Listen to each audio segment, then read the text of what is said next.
to the world. Subscribe now to the Hot 97 YouTube channel. It's Ebro in the Morning with Laura Stiles and Rosenberg. It's Ebro in the Morning, Laura Stiles, and we have the governor of New Jersey, Phil Murphy, on the line. Governor Murphy, how you doing, sir? Bravo. Great, Ebro. Nice to see you and Laura as well. Before we get to the business at hand, you're growing your hair out, it seems. I was looking through your Twitter. Your hair's getting longer. What's happening over there? You going for a new style? My barber, a woman named Miss Kim, said to me about 9 months ago, "Mr. Murphy, you don't have much hair. Why do we keep cutting it?" Fair point. So I decided to let it go. So let's let this grow out so she's got a job to do? I'm going to see her on Saturday, just so you know. There you go. There you go. Well, listen, man. It's not about your hair. It's about the work. You know what I mean? And I appreciate some of the work you're doing. I want to get into some of those items. The first one I have, and the reason we asked you to come on, I have been railing Easy Pass. New Jersey Easy Pass, New York Easy Pass. I can't find who's in charge. Yep. And people, including myself, are feeling trapped by Easy Pass because you can have an account, your account can be active, you can have your replenishment balance there, but if you go through a toll in, let's say my account's in New Jersey, but I go through a toll in New York not only charges me the toll that didn't get, triggered by my pass, but then I get fees on top of that. And so I get a bill that's basically for like $50, $52, $65, whatever. I have a few months to respond, but the only way that I can fight it is to put it in a P.O. box and send it up to upstate New York and Albany and hope that they waive the fee. And that's kind of like, so you're flying blind. You don't know if you're good. You don't know if you're bad. You don't know what's going on. I know people that have gotten so much Easy Pass fees that have New York, and they have a New York account, but they travel to Jersey every day from work. Jersey wasn't charging their account, and they got so many fines that they didn't know about that their car got stuck in New York. Hey.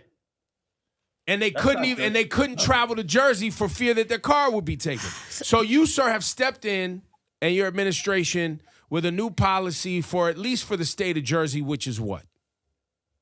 Yeah, I mean, we're not going to do that to that person.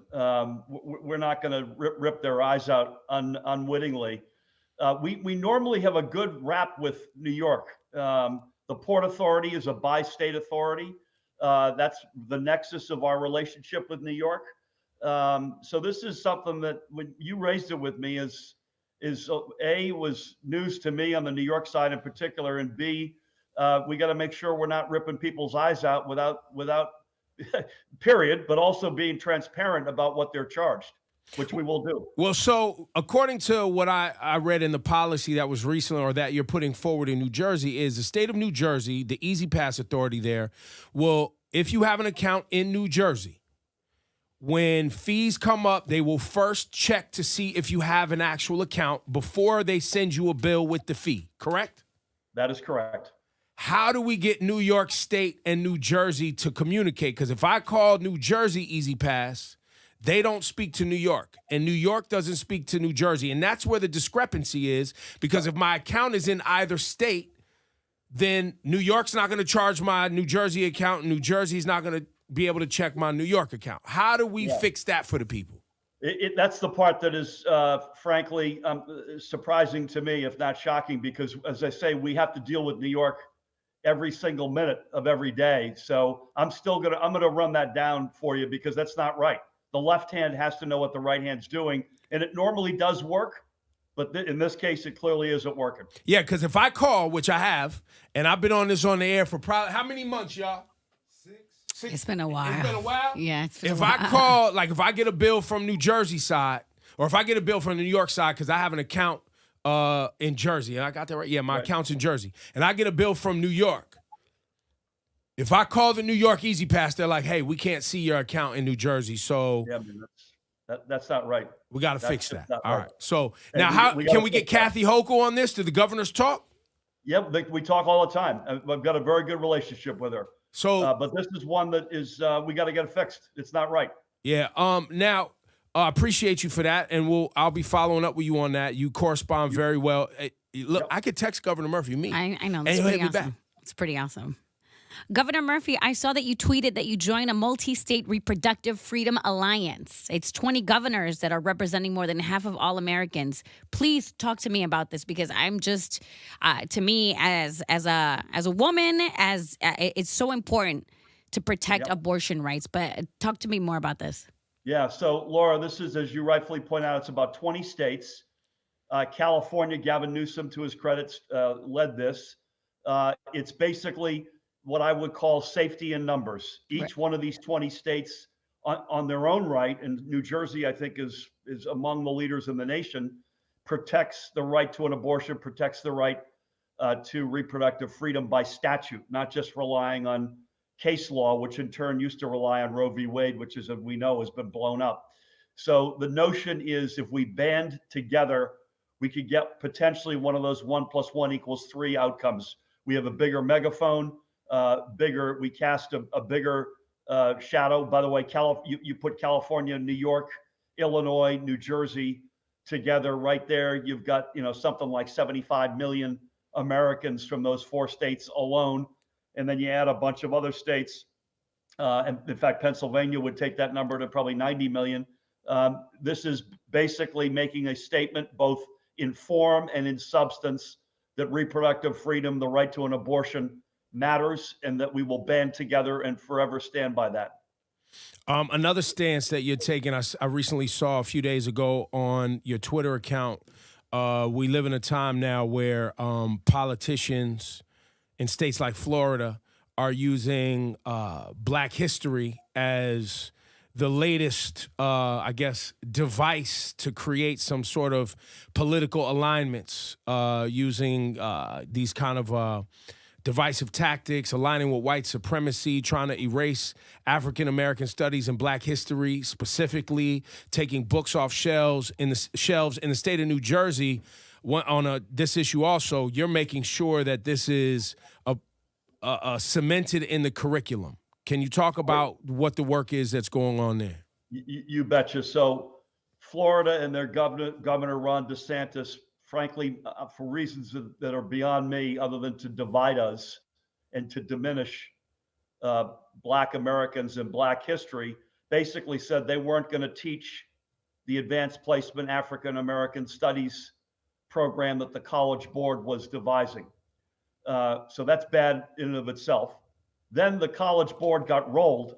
He basically convinced them to delete a bunch of Black history out of their proposed curriculum, including, by the way, deleting any involvement of the mayor of Newark's father, Amiri Baraka, who was a famous Black American. Yep. New Jersey's going the other way. We had one pilot high school with an African American advanced placement curriculum this year. We're going to 26 high schools next year. Congrats. And that number is only going to go up. 6 of them, by the way, will be in Newark. And we're on the right side of history. But it's so sad that we've now become, and it's back to Laura's question of reproductive freedom. There are a list of core values that states are lining up on one side or the other: voting rights, gun safety, LGBTQIA+, African American history, reproductive freedom. The list goes on. The environment, and we're become a patchwork quilt nation, and Jersey's going to be on the right side of that history. You, sir, older than myself, even though I'm an old man. You're slightly older than me. I think you're like 27. I'm 26. That's correct. But you've seen some things in this society, and you've been on the corporate side. Now you're on the political side. How much of what's going on right now in greater national society have you seen before? And maybe know firsthand accounts of having to fight through what you're fighting through on the political side, to give us, I guess, some context, right? Yeah. Because this isn't the first time America has had to deal with how we were going to move forward and be honest about our past. Yeah, I mean, this long predates me. It's a great question, because I think young people today probably don't have a sense, a relative sense of Right. what this environment is like compared to other moments in history. So it's a great question. We know racism is centuries old.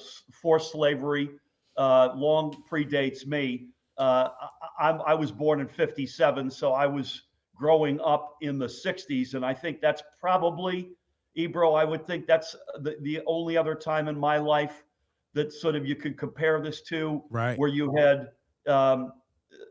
enormous strife around the Vietnam War. You had political assassinations. You had a Cold War at its height, and then you had the scourge of racism, and, in fairness, heroism pushing back on that with Martin Luther King Jr. among others. Laws being passed, Fair Housing, Voting Rights Act, a cataclysm, a decade that was filled with important historic milestones, including some tough ones. That's the only other period, Ebro, that Right. I, at least in my lifetime, I can think of. Right, because you had a very youthful, progressive activist movement pushing to shift culture in America, which we have right now. You bet. I Um, fear in some ways this is worse. I hate to say that, but I hope I'm proven wrong. And elections have consequences. And, we did better in the midterms than I thought. I'm the chair of the Democratic Governors Association. We picked up 2 governors, which was better than expected. right. But boy, these are tough times.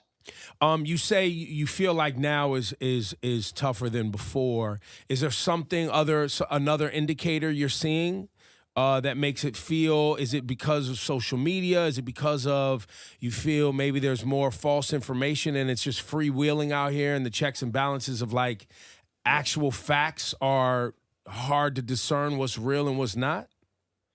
I think the President Trump era unleashed a whole lot of stuff that was probably there. In fact, I'm certain it was there. That's right. But he put it on the it's okay. He normalized it. He normalized it. That's He right. normalized it. And I think when you add social media to that, you add a bunch of knuckleheads out there who are elected officials saying awful things and doing awful things. That's led to a cocktail that is pretty ugly right now. Again, I'm an optimist. I think we get through this, but we can't take that for granted, for sure. So I've said this for a long time. If former President Trump doesn't lose a lot of money and or go to jail, we will see repeats of the behavior that is acceptable at the highest executive office in the land, because there were no real consequences. Like even now, when you use the word impeach, somebody was impeached. Yep. If to the regular everyday folks like us, if you don't lose your job and get like escorted out of the building, what the hell does impeachment actually mean? Like, you know what I mean? Like if it's a slap on the wrist, it's meaningless. If there's no jail time or anything, what are we actually talking about? These are all kind of like I don't know what they call it, like a straw man discipline almost. It's weak. Yeah. It means nothing. It's symbolic. I mean, look at the House of Representatives, where you've got Marjorie Taylor Greene being basically rewarded for awful, aberrant behavior by given committee assignments. And that's one example, sadly, of many right now. If anything, not only are there not consequences, but people are getting ahead because of this behavior. And that sends an awful message to everybody, especially our kids. So do you, seeing you join forces with 20 other governors around, abortion rights and protecting women's rights to choose, seeing you step forward with the initiatives around Black History Month and teaching the history of Americans who happen to be Black and making sure those curriculums are expanded, are we living in a time where it is so much more important to be focused on local politics than ever before, so you can protect what's going on in your children's school, in your backyard, in your state, in your county, in your city, more than it is about the fight of what's going on the federal level? Or is it both? I think it's and both, but for sure, we spend, I think Democrats in particular, but I think we collectively spend a disproportionate amount of time looking at the federal picture and not nearly enough at state, county, and local. Look at boards of education and some of the craziness that's going on, including around what books you can have in the library. Right. I remind people, I'm the former US ambassador to Germany. They banned books in Germany in the 1930s. That's not a road we want to go down. We may not like the book, we may not agree with it, it may be offensive, but the fact is we owe our citizens the whole truth and nothing but the truth, whether it's good, bad, or ugly. How is business with regard to cannabis? It's now been about, I think, a year since the bill was passed for recreational in the state of New Jersey. Yeah, I'd say oh, sorry. I was just going to say, you've connected me with the head of the cannabis organization in New Jersey. I forget the young lady's name. I want to shout her out. Diana Huenu. There you go, Diana, Yep. and they're all of their work. So I've been watching the work, but Yep. a lot of this really comes, the rubber meets the road when there's licenses are out, retail is up, taxes are being collected, and then the tax dollars are actually being allocated to the things voters want them to be allocated for. Where are we in that process, and how's it going? Yeah, it's first of all, it's going very well. It's slower than probably all of us would like, but I think there's a good reason for that, and that is we want to get it right. That's right. Especially in the first few years, especially as it relates to equity. So there are about 40 something, if my memory serves me, medical marijuana licenses out there. That's been legal in Jersey for a number of years. We opened that up dramatically in our administration, but that's been around. The big one is the one you asked, Ebro, which is there are 70 something, I think 72 recreational licenses that have been granted. And I'm proud of the fact, I think about a quarter of them are owned by persons with prior convictions, and about half, just about half are by minority certified owners, which is exactly the reality we wanted. I'd like to see that number of 72 be multiples of that, which it will be sooner than later, but we're off slowly but surely to a really good start. What is the response from some of the naysayers that were impeding the progress and the possibilities early on? What's been the feedback from communities, both good and bad? What have you heard? Yeah, the good news is the naysayers have been largely, I wouldn't say silent, but the noise level is way down. We get noise in the summer because people smell weed wafting up from under the boardwalk, Right. and I don't blame them. But I remind them, folks, smoking anything on the beach in New Jersey is illegal. That's right. It doesn't matter what it is, including a cigarette.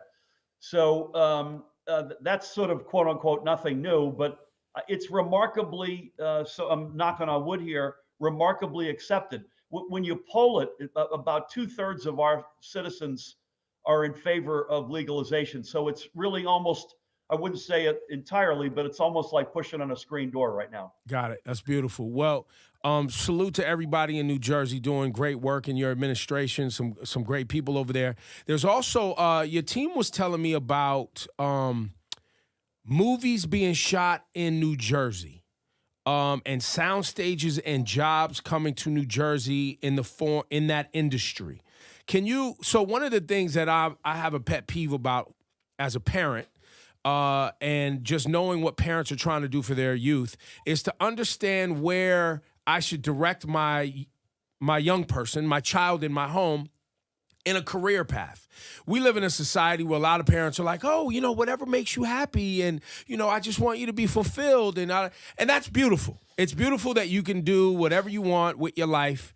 But I know a lot of parents also want to persuade their children to chase down opportunities in places and fields that are growing and then can provide them with a livable wage, secure future, long-term, and a secure future.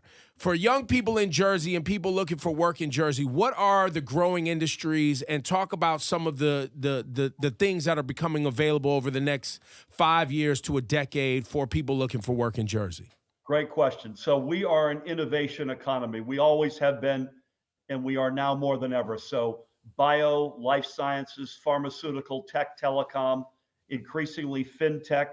And fintech is finance technology? Financial technology. Okay. And that includes the whole shoot and match, including crypto and other stuff. Offshore wind, the green economy is becoming a huge deal. in our state. And the one you and I were going back and forth on recently, film, television, and digital, is exploding. We're now competing head to head with Georgia, which is the big gorilla on the East Coast. Our incentives are as good, if not better. In fact, we've got the nation's leading diversity bonus incentive, depending on the makeup of your cast and crew. And we're now not just getting stuff made in New Jersey, but they're putting bricks and mortar in place. So Netflix has announced a nearly $1 billion investment in a state-of-the-art production facility in Monmouth County. Lionsgate is building a big complex in the South Ward of Newark. Wow. We've got a big one underway in Bayonne. We've got stuff open in Kearney, Jersey City. It's going to be a real career booster in that space, both above the line and below the line. So there's going to be lots of different opportunities for young folks to get into that industry. And back to the cannabis talk. Is that industry also showing that there's going to be some workforce support? 100%. I would say the 4 industries that we have literally birthed in our 5+ years are cannabis, film, television, and digital, offshore wind, and sports betting, by the way, not just the handle, but the guts, the jobs, which is, by the way, a first cousin of fintech. That's basically what that is. Those are from scratch industries that we've built, and they're going to have huge opportunities for the next generation of young folks. There it is. That's Governor great. Phil Murphy right there. I know you got a real busy calendar, carving out some time for us today. But yes, love the jobs, love everything going on. Coming back to you on this Easy Pass, because this is cracking people in the head every day. And you know how stressful it is when you think you're doing everything right, and then you open up the mailbox and you have 20 orange envelopes and a tab of like $3,000 in fees. You kind of start to panic. Yeah. Who could blame you? I'm getting on the phone with my team the minute we hang up here, I promise you. Appreciate you. Governor Phil Murphy, Thank you, one Governor. time, state of New Jersey. You running for president? Is that where we're going? No, I'm not, but I love you. See you later, sir. Thanks for having me, Bye, guys. Governor. Take care. Take care. See you, Laura.